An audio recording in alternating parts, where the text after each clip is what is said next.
মুসলমান ভাইরা আমার কথাগুলি দিন দিয়ে বোঝার জন্য চেষ্টা করবেন। শুধুমাত্র কেবলমাত্র সিদ্দিক আকবর রাদিয়াল্লাহু তাআলা আনহু বন্ধুরা আমার এমন ছিল তাই নয়, সিদ্দিক আকবরের মহব্বত নবীর জন্য কেমন ছিল বোঝার জন্যে আপনাদেরকে শুধুমাত্র কেবলমাত্র একটা মাত্র জিনিস বললেই আপনারা আরো ফ্রেশ করে বুঝবেন। একদিন খানায় কাবার চত্বরে যখন আল্লাহর পয়গম্বর নবীজি যখন দিনের দাওয়াতগুলি দেয়, সেই মুহূর্তে মক্কার পত্তলিকগুলি তখন বন্ধুরা আমার বিশ্ব নবীকে চারদিক দিয়ে ব্লকিং করে দেয়। যেই মুহূর্তে নবীকে চারদিক দিয়ে ব্লকিং করে দিল, নবীজির আর বের হওয়ার কোনো রাস্তা নাই। সেই মুহূর্তে আল্লাহর পয়গম্বরকে তখন মক্কার ভিলেনগুলি ডেকে বলল, মুহাম্মদ এখন তুমি এখান থেকে পালাবে কেমনে? তোমার তো বাঁচার কোনো কায়দা নাই। এ কথা বলতেই তখন নবীজি থেকে বলল, শুনো মিয়া, আমাকে এই জায়গা থেকে একজন বাঁচাবে, তিনি হলেন আমার আল্লাহ। যেই মুহূর্তে বললেন আমার আল্লাহ আমাকে বাঁচাবে, এছাড়া দুনিয়াতে আমার আর কেউ নাই, সেই মুহূর্তে সিদ্দিক আকবর দূর থেকে লক্ষ্য করে দেখলো বিশ্ব নবীকে চারদিক দিয়ে বন্ধুরা আমার তারা ব্লকিং করে দিয়েছে, এখন নবীর বের হওয়ার কোনো সুযোগ নাই। এক পর্যায়ে সিদ্দিক আকবর বন্ধুরা আমার পাখির মতো সেখান থেকে উড়াল দিয়ে সামনে হাজির হলো। হওয়ার পরে মক্কার ভিলেনদেরকে তখন ডেকে বলল, মিয়া তোমার এত বড় স্পর্ধা কেমন করে হয়? এই জায়গায় আমার নবীর উপরে আক্রমণ করবে আর আমি আবু বকর দেখব, এইটা কোনো অবস্থাতেই আমি মানতে পারি না। আজকে তোমরা যতই সংখ্যায় বেশি হও, আমি আবু বকর যদিও একা, কোনো অবস্থাতেই তোমাকে আজকে ছেড়ে দেওয়ার সুযোগ নাই। সেই মুহূর্তে বন্ধুরা আমার সিদ্দিক আকবর রাদিয়াল্লাহু তাআলা আনহু এক পর্যায়ে বন্ধুরা আমার যখন তাদের উপরে আক্রমণ করতে যাবে, সেই সময় মক্কার ভিলেনগুলি তখন বলল, তোমরা এখন আব্দুল্লাহর ছেলে মুহাম্মদকে ছেড়ে দাও, এই মুহূর্তে আবু বকরের উপরে আক্রমণ করো। আবু বকরের এত বড় সাহস কেমন করে হয় আমাদের উপরে আক্রমণ করতে চায়?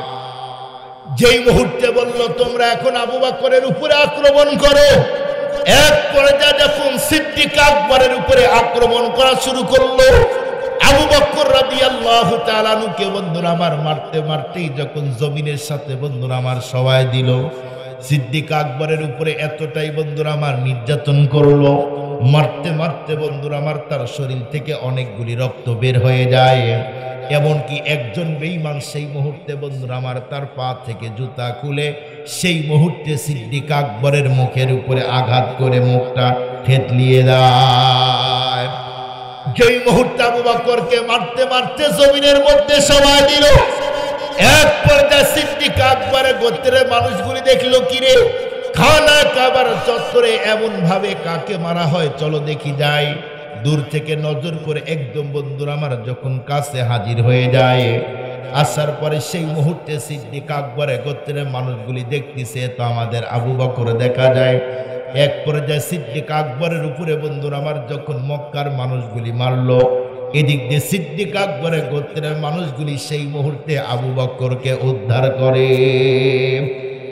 যেই মুহূর্তে আবু বকর সিদ্দিককে উদ্ধার করলো, এরপরে আবু বকর করে ডাকে, কিন্তু সিদ্দিক আকবরের কোনো আওয়াজ নাই। সেই মুহূর্তে সিদ্দিক আকবরের গোত্রের মানুষগুলি বলল, দেখো আবু বকরের উপরে কি পরিমাণ নির্যাতন করছে। এখন আবু বকরের বন্ধুরা আমার কোনো সেন্স নাই, এখন তো তার বাঁচার কোনো কায়দা নাই। এক পর্যায়ে তার গোত্রের মানুষগুলি বন্ধুরা আমার কম্বলটা বিছিয়ে দিল। এক পর্যায়ে কম্বলের উপরে সিদ্দিক আকবরকে বন্ধুরা আমার তখন সবাই দিয়েছে। এক পর্যায়ে সিদ্দিক আকবরকে বন্ধুরা আমার কম্বলের উপরে সবাই দিয়ে তার গোত্রের মানুষগুলি সেখান থেকে তার মায়ের কাছেই হাজির করে দেয়। মুসলমান ভাইরা আমার এক পর্যায়ে সিদ্দিক আকবরের গোত্রের মানুষগুলি তার মায়ের কাছে নিয়ে গেল। যাওয়ার পরে দেখে বলল, উম্মুল খায়ের দেখেন আপনার সন্তানের কি কন্ডিশন। সেই মুহূর্তে সিদ্দিক আকবরের মা চোখের পানিগুলো ছেড়ে কান্না করতেছে আর বলতেছে, আমার সন্তানকে কে এমন ভাবে মারলো, আমার সন্তানের এমন কি অপরাধ? সেই সময় তার গোত্রের মানুষগুলি বলল, দেখো তোমার সন্তানের একটা মাত্র অপরাধ, সেইটা হলো মুহাম্মাদের ধর্ম তার গ্রহণ করে নেওয়াটাই অপরাধ। এক পর্যায়ে বন্ধুরা আমার, তার গোত্রের মানুষগুলি সেখান থেকে খানা কাবার চত্বরে গিয়েছে। যে মানুষগুলি আবু বকরের উপরে আক্রমণ করছে, তাদের কাছে যাওয়ার পরে বলল, দেখো তোমরা আবু বকরের উপরে যেই পরিমাণ আঘাত করেছ, এখন যদি আমাদের আবু বকরের কিছু হয়, যদি আবু বকর মরে যায়, কোনো অবস্থাতেই আমরা তোমাদের বন্ধুরা আমার কাউকেই ছেড়ে দিব না। এদিক দিয়ে সিদ্দিক আকবরের কোনো অবস্থাতেই বন্ধুরা আমার জ্ঞান ফিরে আসে না। সেই মুহূর্তে সিদ্দিক আকবরের মা এক পর্যায়ে আবু বকর করে ডাকে, কিন্তু সন্তানের কোনো আওয়াজ নাই। সেই মুহূর্তে বন্ধুরা আমার সিদ্দিক আকবরের মা যখন ডাকতেছে, বাবা একটু মাত্র তুমি আমার কথা শুনো, একটু বাবা তুমি চোখটা খোলো। কিন্তু সিদ্দিক আকবর বন্ধুরা আমার কোনো অবস্থাতেই যখন আওয়াজ দেয় না, সেই মুহূর্তে সিদ্দিক আকবরের মা চোখের পানিগুলো ছেড়ে কান্না করে, আর ভাবতেছে আজকেই বুঝি আমার সন্তানের মরণ হয়। মুসলমান ভাইরা আমার, এক পর্যায়ে লম্বা টাইম পরে আবু বকর সিদ্দিক বলে যখন আওয়াজ দিল, সেই মুহূর্তে তার মা দৌড়িয়ে এসে খাবারগুলি নিয়ে বলল, বাবা আবু বকর, এই মুহূর্তেই তোমার মুখের মধ্যে একটু মাত্র খাবার দিতে চাই, কারণ তুমি যদি একটু খাবার না খাও তাহলে তুমি তো কোনো অবস্থাতেই বাঁচবে না। সেই মুহূর্তে সিদ্দিক আকবর তখন ডেকে বলল, মা গো, যতক্ষণ পর্যন্ত আমার নবী কেমন আছে এইটা আমি না জানবো, ততক্ষণ পর্যন্ত কোনো খাবার আমার মুখের মধ্যেই দিতে চাই না। সেই সময় সিদ্দিক আকবরের মা ডেকে বলল, বাবা আবু বকর, মুহাম্মদকে কোথায় বাড়ি আমি তো কিছুই চিনি না। এক পর্যায়ে তখন বলল, মাগো তুমি যদি আমার বিশ্ব নবীর কথাগুলি জানতে চাও, কোথায় আছে এইটা যদি তুমি জানতে চাও, এই মুহূর্তে তুমি খত্তাবের মেয়ের বাসায় যাও, তাহলেই জানতে পারবে। এক পর্যায়ে সেখান থেকে সিদ্দিক আকবরের মা যখন বন্ধুরা আমার খত্তাবের মেয়ের বাসায় গিয়েছে, যাওয়ার পরে সেই মুহূর্তে দরজার মধ্যে আওয়াজ দিয়ে বলল, এই মুহূর্তে তুমি একটু গেটটা খুলে দাও। মুসলমান ভাইরা আমার, যেই মুহূর্তে খত্তাবের মেয়ে গেটটা খুলে দিয়েছে, সিদ্দিক আকবরের মা তখন ডেকে বলল, তুমি কি খত্তাবের মেয়ে? বলল, হ্যাঁ আমি। সেই মুহূর্তে তখন বলল, এই মুহূর্তেই তোমার কাছে জানতে চাই, বলো দেখি আব্দুল্লাহর ছেলে মোহাম্মদ কোথায়? এ কথা বলতেই বলল, আমি তো তারে চিনি না। সেই মুহূর্তে সিদ্দিক আকবরের মা জমিনের মধ্যে বসে তখন চোখের পানিগুলো ছেড়ে কান্না করে, আর বলতিছে, আমার সন্তান আবু বকরকে বুঝি আর বাঁচাইতেই পারবো না। যেই মুহূর্তে বলছে আমার সন্তান আবু বকর বুঝি আর বাঁচবে না, খত্তাবের মেয়ে তখন বলল, কেন আবু বকরের কি হয়েছে? এক পর্যায়ে বলল, আমার আবু বকরের এমন এমন অবস্থা। সেই মুহূর্তে তখন বলল, অবশ্যই আমি আবু বকরকে কি দেখতে পারবো? এক পর্যায়ে তখন বলল, তুমি কেন দেখতে পারবে না, আমার সাথে চলো। এদিক দিয়ে বন্ধুরা আমার, যখন খত্তাবের মেয়েকে যখন সিদ্দিক আকবরের মা আবু বকরের কাছে নিয়ে যায়, যাওয়ার পরে সিদ্দিক আকবরকে তখন ডেকে বলল, বাবা এই যে তোমার কাছে একজন হাজির হয়েছে, উনি হলেন খত্তাবের মেয়ে। যেই মুহূর্তে বলল, বাবা তোমার সামনে খত্তাবের মেয়ে হাজির হয়েছে, তুমি নিজেই জিজ্ঞাসা করো মোহাম্মদ কই? সেই মুহূর্তে খত্তাবের মেয়ে চোখের পানিগুলো ছেড়ে কান্না করতেছে আর বলতেছে, আবু বকর তোমার উপরে যারা এমন ভাবে নির্যাতন করছে, তাদের দুনিয়াতেই শাস্তি হবে, তাদের বাঁচার কোনো কায়দা নাই। সেই মুহূর্তে সিদ্দিক আকবর চোখের পানিগুলো ছেড়ে বলল, বোন দেখো, এই মুহূর্তে আমি সর্বপ্রথম জানতে চাই, বলো দেখি আমার নবী কেমন আছে। সিদ্দিক আকবর বলল, বোন তুমি আমার টেনশন করো না, এই মুহূর্তে তুমি বলো আমার নবীজি কেমন আছে। সেই সময় বলল, দেখো বিশ্ব নবী ভালো আছে, ইবনে আরকামের বাড়িতে আছে। এক পর্যায়ে সিদ্দিক আকবরের মা তখন খাবারগুলি নিয়ে এসে সিদ্দিক আকবরের মুখের সামনে বলল, বাবা এখন তুমি একটু খাবার খাও, কারণ সেই সময় তো বন্ধুরা আমার উন্নত মেডিকেল সায়েন্স ছিল না, খাবারগুলি অন্য কোনোভাবে মানুষের পেটের মধ্যে পৌঁছিয়ে দিবে। সেই যুগে মানুষের যদি রক্ত তৈরি হতে হয় মুখ দিয়ে খাবারগুলি খেতে হয়। এক পর্যায়ে সিদ্দিক আকবরের মা তখন বলল, বাবা আবু বকর, এই মুহূর্তেই তুমি একটু খাবার খাও, না খেলে তুমি তো বাঁচবে না। সেই সময় সিদ্দিক আকবর তখন ডেকে বলল, মা গো, আমি কোনো অবস্থাতেই খাবারগুলি আমার মুখের মধ্যে দিতে চাই না। সর্বপ্রথম তুমি বলো আগে আমার নবী বিশ্ব নবী কেমন আছে, এক নজর আমার পয়গম্বরকে আমার চোখ দিয়ে দেখতে চাই। যতক্ষণ পর্যন্ত নবীকে আমার চোখ দিয়ে না দেখব ততক্ষণ পর্যন্ত কোনো খাবার মুখের মধ্যেই দিব না। সেই সময় বন্ধুরা আমার সিদ্দিক আকবরের মা বলল, বাবা এখন তোমাকে কেমন করে নিয়ে যাব? সিদ্দিক আকবর বলল, মা তুমি কেমন করে নিয়ে যাবে আমি কিছুই জানি না। এই মুহূর্তেই তুমি আমাকে বিশ্ব নবীকে দেখানোর ব্যবস্থা করে দাও। কারণ হলো যতক্ষণ পর্যন্ত আমার নবীকে আমার চোখ দিয়ে না দেখব ততক্ষণ পর্যন্ত কোনো অবস্থাতেই আমার মনে শান্তি পাব না। হাফতে দরিয়া গরবানু সমকর নগর দত জানে মান সর্বতে দিদার বায়াত আজলবে মেহবুবে মান। সপ্ত দরিয়াও পান করাইলে মনের তৃষ্ণা মিটবে না, বন্ধুর সাথে দেখা হলেই মিটবে সকল যন্ত্রণা। আল্লাহু আকবার বলেন, আল্লাহু আকবার। সিদ্দিক আকবরের শরীর থেকে রক্ত বের হয়। কেমন আশিকে রাসূল বলে কি যে আমি আমার নবীকে এক নজর দেখতে চাই, তুমি আগে নবীকে দেখার ব্যবস্থা করো, এরপরে খাবার। আর আমরা নবীর বিরুদ্ধে কোনো বিধর্মী কথা বললে আমরা কেউ এগিয়ে যাই না। স্ত্রী সন্তান আব্বা আম্মা যদি বলে এখন মিছিলে মিটিংয়ে যাওয়ার দরকার নাই, তখন আমরা এমন আশিকে রাসূল তাদের কথা মানি, কিন্তু আল্লাহ রাসূলুল্লাহর কথা মানতে রাজি না। কথা বলেন না কেন ভাই? সম্মানিত মুআজ্জাজ মুহতারাম হাজিরিন, সিদ্দিক আকবরের মাকে বলল, মা তুমি আমাকে ধরে নিয়ে যাও। কিভাবে নিয়ে যাও? বলে এক হাত তোমার ঘাড়ে আর এক হাত খত্তাবের মেয়ের ঘাড়ের উপরে দিয়ে যেতে চায়। সেখান থেকে যখন নবীজির সামনে নিয়ে যাওয়া হলো, নবী আলাইহিস সালাতু ওয়াস সালামকে একজন সাহাবী বলল, ওগো নবীজি, আবু বকর আসছে আপনাকে দেখতে। আল্লাহু আকবার বলেন। সিদ্দিক আকবরকে যখন একদম গেটের সামনে নিল, নবীজি দৌড়িয়ে আসলো। আসার পরে সিদ্দিক আকবরের এই চেহারা দেখার পরে, চেহারা দেখেই নবীজি থপাস করে জমিনে বসেই বলল, আবু বকর, আজকে যারা খানায় কাবার চত্বরে তোমার উপরে আক্রমণ করেছে, আল্লাহ ওদেরকে হেদায়েত দিক, যদি হেদায়েত না থাকে আল্লাহ ওদেরকে বিচার করবে। কিন্তু আবু বকর মনে রেখো, আজকে তুমি আমার জন্য, নবীর জন্য, আল্লাহর জন্য যেই রক্ত ঝরিয়েছ, আল্লাহ দুনিয়াতে এবং আখিরাতে তোমার সবচেয়ে বেশি ইজ্জত আর সম্মান বাড়ায় দিবে। বলুন, নবীর মহব্বতে সিদ্দিক আকবরের মর্যাদা বেড়েছে কিনা? নবীজি বলেন, আফজালুন নাসি বাদাল আম্বিয়া। নবীজি বলেন, নবী রাসূলদের পরে সবচেয়ে দামি মানুষ হলে পৃথিবীতে আবু বকর। আল্লাহু আকবার বলেন। সম্মানিত মুআজ্জাজ মুহতারাম হাজিরিন, ওই যে বলতেছিলাম ঘটনা, জায়েদ ইবনে সুনা যখন নবীজির কলার ধরল, ফারুক আজম কি ধরলেন?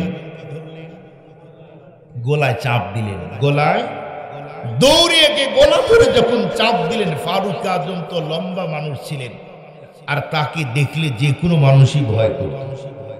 আল্লাহু আকবার বলেন।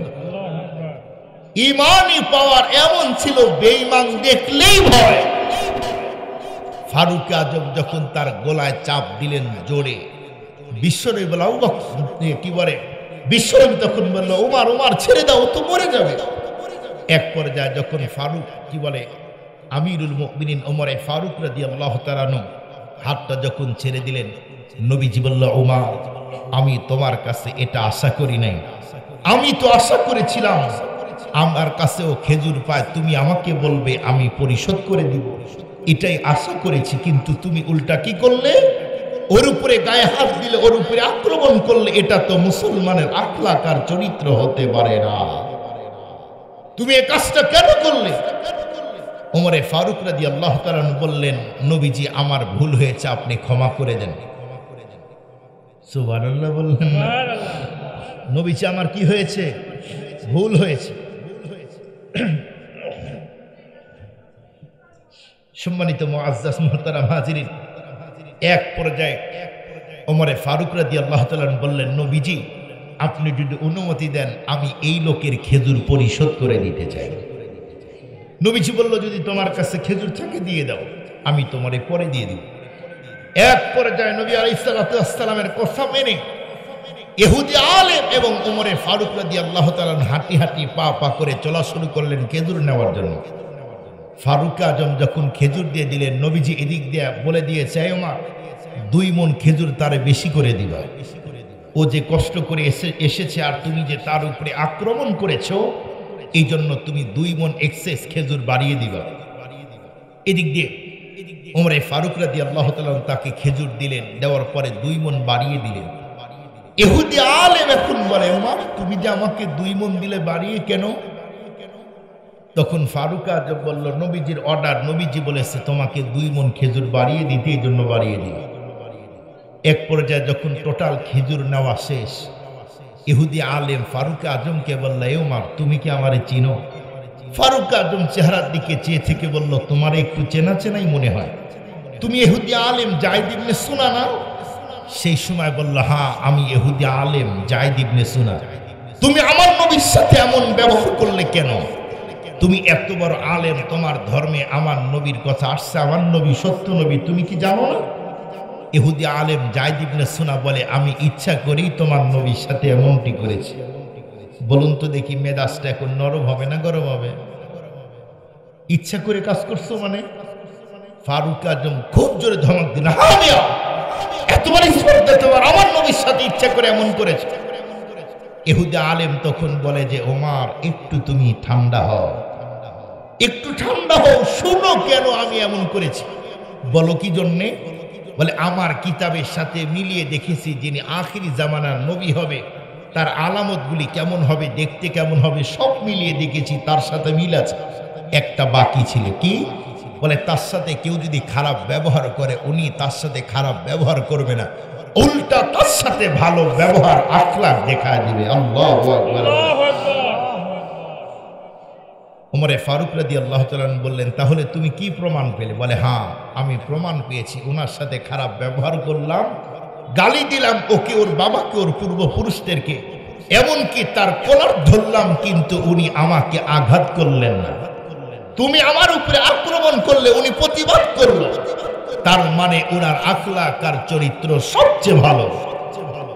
ওমরে ফারুক রাদিয়াল্লাহু তাআলা বলল, তাহলে এখন তোমার সিদ্ধান্ত কি?